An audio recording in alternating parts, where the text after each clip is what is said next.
Bonjour à toutes et à tous, bienvenue pour les énergies de ce mois de novembre 2024. On va aller voir ensemble, par signe astrologique, du coup, un petit peu les énergies qui peuvent se présenter à nous sur ce mois à venir. On va utiliser le tarot pour cela. Ce mois-ci, ce sera le tarot de la bienveillance. On va aller voir un peu vos énergies, votre objectif, vos forces, vos faiblesses, le conseil, ce qui se passe un petit peu au niveau pro, un peu au niveau relationnel en vous, et puis vers quoi vous allez sur cette fin novembre. Donc on va regarder chacune de ces énergies pour chacun des signes. Donc allez voir votre signe solaire, votre signe lunaire, votre signe ascendant. Essayez de faire un petit mélange de tout ça pour trouver votre propre météo. Bien évidemment, ça reste une approche générale, donc il est évident que ça ne pourra pas parler à tous. Donc prenez uniquement, bien sûr, si ça fait écho pour vous. Et puis si vous souhaitez qu'on développe ensemble par le biais d'une guidance, vous avez mon mail qui apparaît en bas de cette vidéo, lililataro@yahoo.com.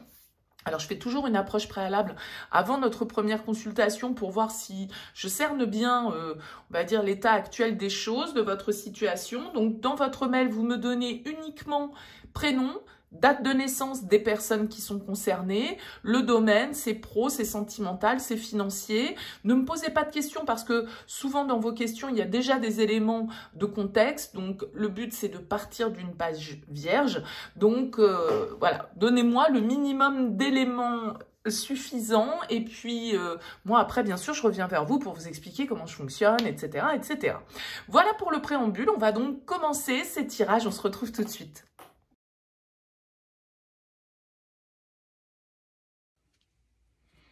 Bienvenue les balances pour ces énergies de novembre. On regarde donc ici votre énergie principale, votre objectif, ce qui va vous aider, le défi, le conseil, votre vie active, votre vie relationnelle, votre vie intérieure et comment vous sortez de ce mois de novembre. Alors, on a quand même ici pas mal d'arcanes majeurs. On a le diable dans votre énergie principale, on a la lune en force, on a les amoureux dans votre vie intérieure et on a l'impératrice en sortie de mois. Donc, il y a quand même des énergies assez fortes qui peuvent nous dire que ce mois de novembre va être un mois important pour vous sur cette année 2024. Alors, vous vibrez le diable sur ce mois de novembre, les balances. Alors, le diable, c'est une énergie d'intensité, de vitalité, de désir, parfois d'emprise, de contrôle, de domination.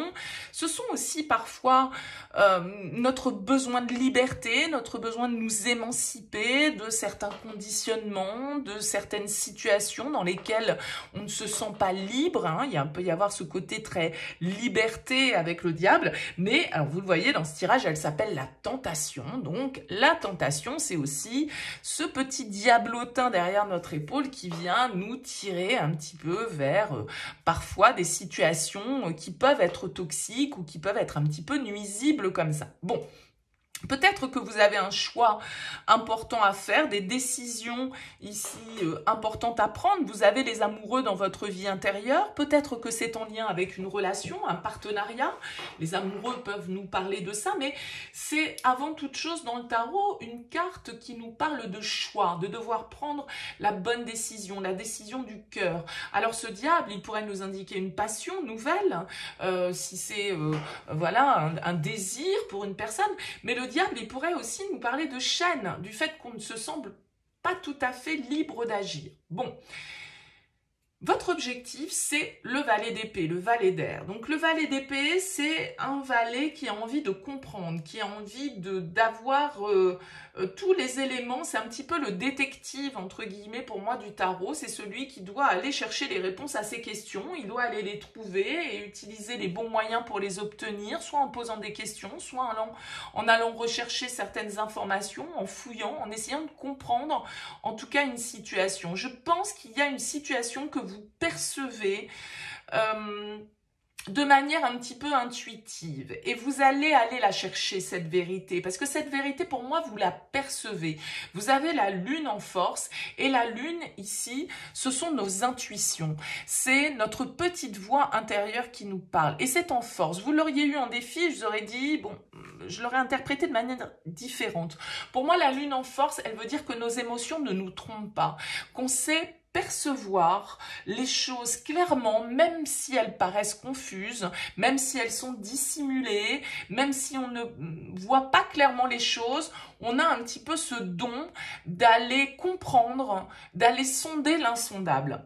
Et je pense qu'ici, vous pouvez être face à une situation, pour certains, bien sûr, ça ne parlera pas pour tout le monde, mais un peu de manipulation, parce qu'il y a quand même la 7 d'épée qui est là. C'est un peu la carte de la trahison. Donc peut-être que vous êtes dans une situation, là, les balances, pour certains d'entre vous, qui n'est pas très clean. Ok, on a le diable qui est là, on a ce 7 d'épée qui est dans votre défi. Bon, il y a peut-être un petit brin de malhonnêteté qui flotte dans l'air, où on ne dit pas tout, on cache des choses, on ment, où on accepte les mensonges.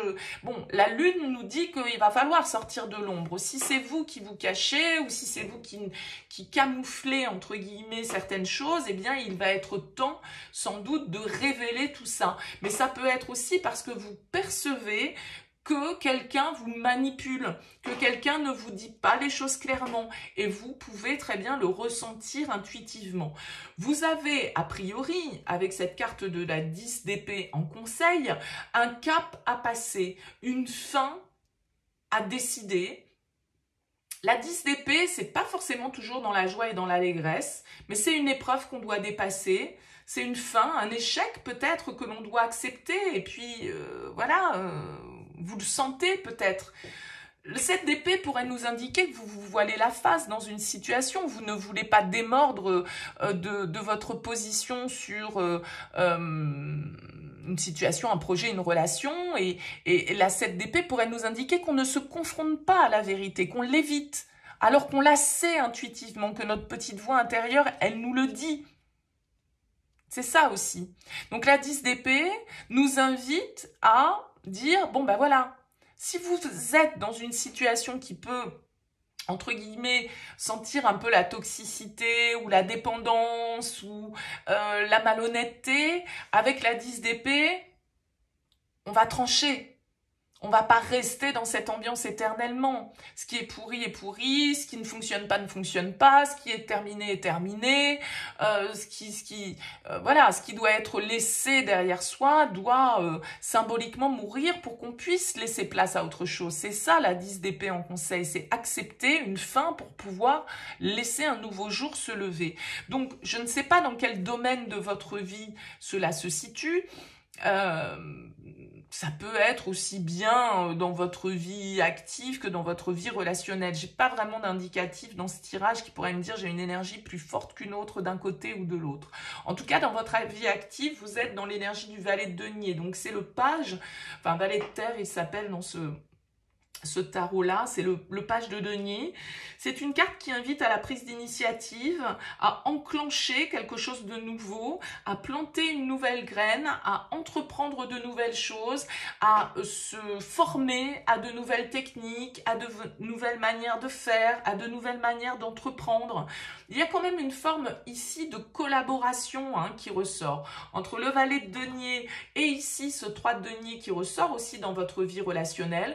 On peut nous parler que le travail est important pour vous dans votre vie relationnelle et peut-être vos relations dans le cadre du travail ou peut-être pour certains vous travaillez avec votre compagnon. Vous voyez, le 3 de denier nous parle de travail en équipe, de collaboration. Alors, je ne peux m'empêcher de voir le fait que j'ai un 3 de denier, j'ai la carte de l'impératrice, le 3, et que j'ai les amoureux dans votre vie intérieure qui me parlent de choix, et ici de fin. Peut-être que pour certains d'entre vous, les balances, vous avez une décision à prendre par rapport à votre vie relationnelle. D'accord? Peut-être que vous êtes dans un triangle amoureux et que vous avez besoin de sortir de cette situation, de vous libérer. D'écouter en tout cas avec les amoureux non pas ce que le diable vous dit, ce que le cœur vous dit et ce que vos émotions et votre intuition vous soufflent intérieurement. Et je pense que ce choix amène forcément à la conclusion d'une étape, à mettre derrière soi le passé et à s'ouvrir ici, avec ce valet d'épée, à de nouvelles visions, à une nouvelle communication, à une nouvelle manière d'échanger. Ça peut très bien être une nouvelle étape dans un couple. Hein. Quand je parle de fin ici, c'est pas forcément le glas, ça peut être une sale période vécue dans la relation qui se termine enfin parce que on a pu discuter, parce que on a pu communiquer, parce qu'on a pu parler de nos projets, parce qu'on a pu ouvrir son cœur, parler de ses émotions, parler de ce qu'on gardait peut-être pour soi et être totalement transparent ici avec la 7 d'épée. Dire ce qu'on a sur le cœur, ne pas se défiler, ne pas porter de masque et vraiment peut-être se mettre à nu ici au niveau émotionnel. C'est peut-être pour ça qu'il y a cette carte des amoureux ici dans votre vie intérieure. C'est le cœur qui vibre, en tout cas intérieurement, et c'est plutôt joli. On finit avec l'impératrice qui nous parle de construction, qui nous parle de créativité, qui nous parle de collaboration également. Donc peut-être qu'il y a ici un projet qui se met en place, une étape importante qui est franchie, et puis ce diable qui vient nous indiquer qu'on se libère enfin de certains de nos comportements, peut-être parfois pas toujours constructifs, de notre jalousie, de notre possessivité, de notre besoin de comprendre, de contrôler, de savoir. Vous voyez, il peut y avoir plein de choses, ou à l'inverse, peut-être pour certains, de fuir, de se cacher, de pas tout dire, de continuellement porter des masques, et là les masques tombent d'une manière symbolique mais peut-être aussi très concrète, et ça permet justement d'aller vers une énergie beaucoup plus épanouissante. On a la 2 de bâton ici en dos de deck, c'est quand même une énergie qui nous parle encore une fois ici peut-être de choix, de prise de décision. On fixe la trajectoire avec le 2 de bâton, on fait un choix peut-être entre 2 alternatives, on se libère de certaines situations qui nous aliènent ou qui sont toxiques, on écoute son instinct, on écoute son intuition, les balances sur ce mois de novembre, et ça vous pousse vers plus d'amour, hein, parce que c'est une carte d'abondance, l'impératrice, c'est une carte de projet, et c'est une carte de prospérité d'un certain côté. Alors peut-être l'influence d'un signe de terre ici pour vous les balances, et pourquoi pas le signe du Capricorne avec ce diable qui est là, et puis ces énergies plutôt terriennes qui ressortent. Voilà, écoutez, dites-moi les balances comment ce tirage vous a parlé. C'est intéressant pour moi d'avoir vos retours, donc laissez-moi un petit mot, un commentaire sous cette vidéo. Si vous souhaitez soutenir mon travail, n'hésitez pas à liker. En tout cas, merci pour votre écoute et votre présence. Je vous dis à bientôt.